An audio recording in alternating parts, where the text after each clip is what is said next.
Olá amigos do canal Aprendendo sobre Mediunidade, sejam bem-vindos a mais um vídeo de inspiração. Os vídeos de inspiração são muito importantes porque nos ajudam a estudar, a compreender mais a doutrina espírita, compreender a espiritualidade de forma geral e incentivar, é claro, todos a lerem, né? Então vejam, neste vídeo de inspiração de hoje eu trouxe aqui novamente a Gênese, tá? Allan Kardec, a minha versão, eu tenho essa versão aqui que eu uso bastante para estudo, e eu puxei aqui do livro A Gênese este capítulo aqui na primeira parte, capítulo 2, o título A Providência, tá?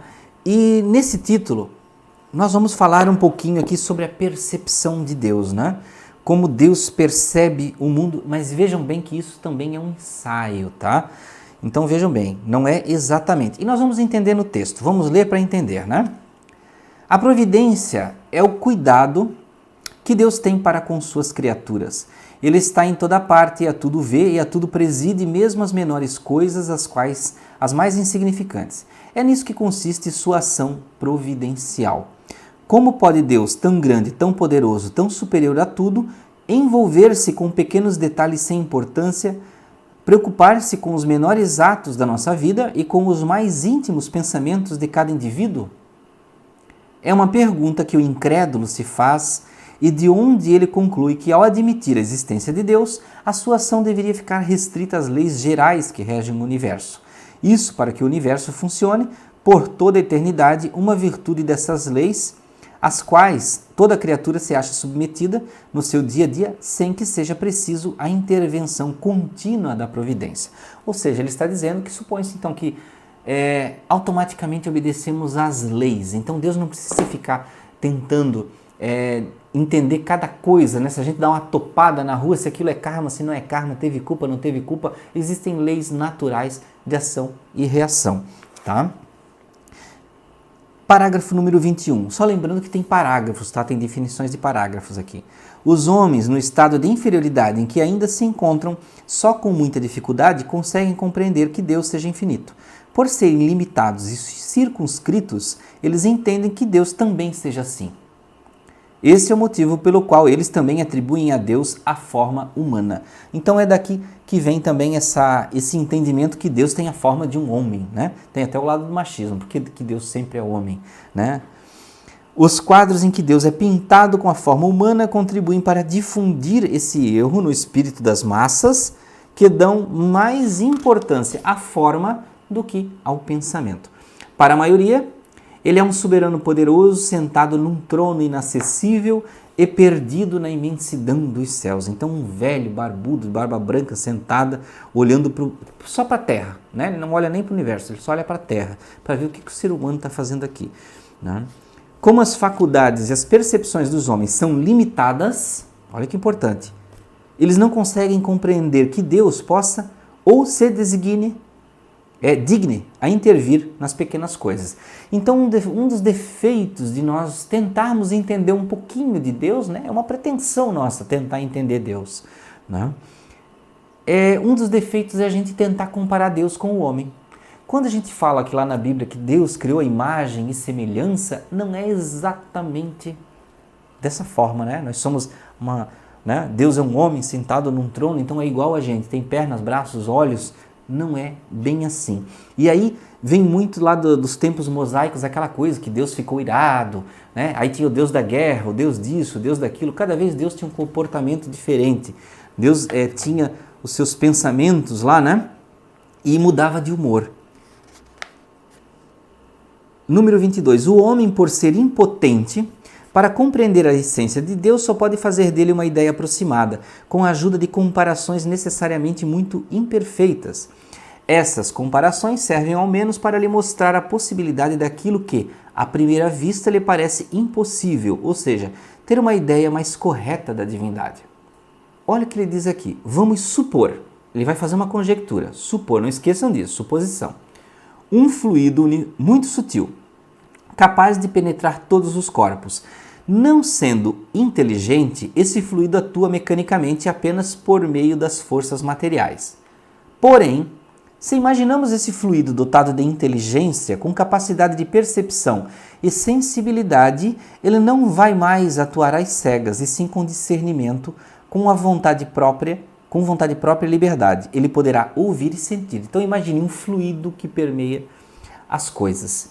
Mas não é um fluido qualquer, né? É um fluido que é inteligente. As propriedades do fluido perispiritual podem nos dar uma ideia do que seja um fluido dotado de inteligência. Agora ele está comparando esse fluido dotado de inteligência, que é uma suposição, comparado ao fluido perispiritual, o nosso fluido de perispírito do corpo. O fluido perispiritual não possui inteligência própria, uma vez que ele é matéria, mas ele é veículo do pensamento. O fluido perispiritual transfere o pensamento. Veículo do pensamento, das sensações e das percepções do espírito. Então são todas essas coisas, tá? Pensamento, sensações e percepções.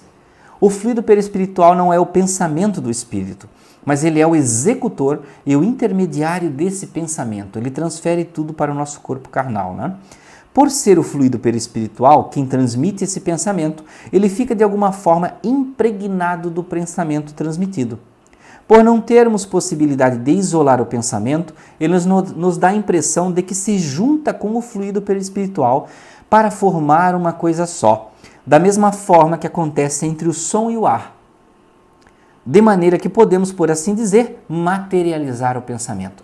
Ou seja, ele fica tão integrado, o pensamento fica tão integrado no fluido perispiritual que ele está praticamente materializado ali. Assim, quando eu falo, né, a palavra ela não existe no ar, mas quando eu falo, o deslocamento do ar das minhas cordas vocais imprimem um movimento no ar que produz o som. Então ele se materializa. Assim como dizemos que o ar se torna sonoro, poderíamos, tomando o efeito pela causa, dizer que o fluido perispiritual se torna inteligente. Tá? Então ele se torna mais ou menos, tá? Porque ele está portando o pensamento. Mesmo que o pensamento de Deus funcione desse modo, ou não, isto é, quer o pensamento de Deus atue diretamente ou por intermédio de um fluido, representaremos Deus para facilitar a nossa compreensão sobre a forma concreta de um fluido inteligente, preenchendo o universo infinito e penetrando todas as partes da criação. A natureza inteira estaria imersa no fluido divino. Olha só, ele está fazendo uma consideração, vamos considerar que Deus está nesse fluido e ele permeia toda a natureza. Não deixa de ser uma comparação lógica. Se nós, que somos humaninhos, né? Criação de Deus, temos um fluido que permeia o nosso espaço particular, por que Deus não teria? E por que o fluido de Deus não seria tão expansivo a permear tudo, assim como tem pessoas com auras tão grandes, né?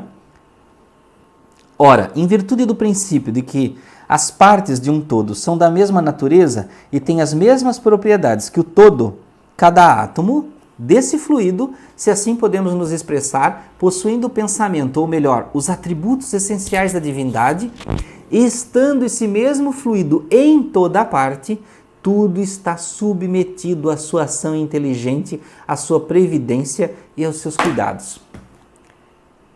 O que diz aqui?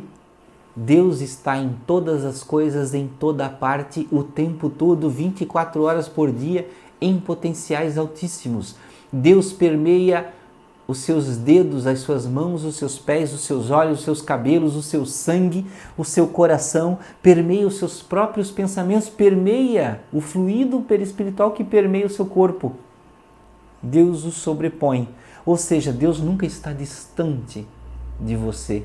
Ele está o tempo todo à sua volta, sentindo até quando você bate com o dedinho mindinho numa quina. Ele está lá, o fluido universal de Deus, transmitindo todas as informações.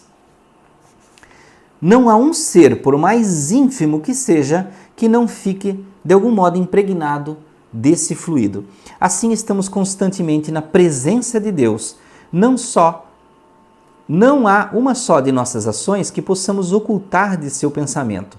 E é com razão que se diz que Deus vê nas mais profundas dobras do nosso coração. Nós estamos nele, como ele está em nós, segundo as palavras do Cristo, João 4,13. Para estender o seu cuidado a todas as criaturas, Deus não precisa lançar seu olhar do alto da imensidade. Para que nossas preces sejam ouvidas, ele não precisa transpor o espaço, nem serem ditas em voz alta retumbante, porque estando Deus continuamente ao nosso lado, ou melhor dizendo, dentro de nós, os nossos pensamentos repercutem nele. Do mesmo modo que os sons de um sino fazem vibrar todas as moléculas do ambiente. Então vejam, tem até uma passagem que Jesus diz assim, né? Quando orares, não vá aos altares como a pessoas tais e tais, entra no recôndito do teu quarto, em silêncio, em segredo, e ora, que Deus que vê tudo em segredo vai te ouvir. E aqui tem mais um lembrete lá da questão 282 do Livro dos Espíritos, que nós estudamos lá no vídeo 66, que diz assim, questão 282, como os espíritos se comunicam entre si? Eles se veem e se compreendem, a palavra é... eles se veem e se compreendem, a palavra é material, é o reflexo do espírito. O fluido universal estabelece entre eles uma comunicação constante. É o veículo de transmissão do pensamento, como para vós o ar é o veículo do som, uma espécie de telégrafo universal que liga todos os mundos e permite aos espíritos corresponderem-se de um mundo para o outro. Todas as pessoas de um mundo para o outro e na Terra também.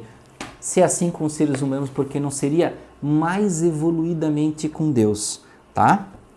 E veja na continuação, não temos o pensamento de materializar a divindade. A imagem de um fluido universal inteligente evidentemente não passa de uma comparação com a finalidade de dar uma ideia mais adequada a Deus do que os quadros que o representam sobre a forma de uma figura humana.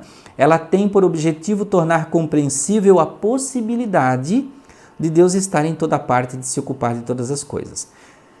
Temos incessantemente sobre os nossos olhos um exemplo que pode nos dar a ideia da maneira pela qual a ação de Deus pode se estender até as partes mais íntimas de todos os seres e, por consequência, como as impressões mais sutis da nossa alma chegam até Ele. Colhemos esse exemplo de uma instrução dada pelo Espírito, por um Espírito, acerca desse assunto. Então, meus amigos, aqui ele fala depois de uma experiência do corpo, de como o corpo reflete, né? Quando, digamos assim, uma agulha espeta o nosso dedinho do pé, se transmite para o nosso cérebro e o nosso espírito sente que existe algo acontecendo. Eu não vou me alongar aqui, porque é uma mensagem de Kahneman, na Sociedade Espírita de Paris, 1867, mas por aqui nós tivemos uma ideia de como pode ser, cogitamos a percepção de Deus com base na percepção do espírito, e isso parece muito lógico. É claro que em relação a Deus, tudo isso fica infinitamente tudo mais evoluído do que para nós de espírito para espírito, naturalmente. Então, meus amigos, espero que tenham gostado de ter ficado até aqui e exercitar essa percepção. Olhem que importante que nós aprendemos. Deus está em nós o tempo todo. Não adianta você gritar, chorar alto, porque Ele vai ouvir sempre, mesmo que você chore baixinho, mesmo que você peça em segredo, mesmo que você fale só mentalmente. E você está ligado a todos os outros pela ligação do fluido universal. Muito obrigado por ficar até aqui. Um grande abraço, muito amor, muita paz. Até o próximo vídeo de inspiração.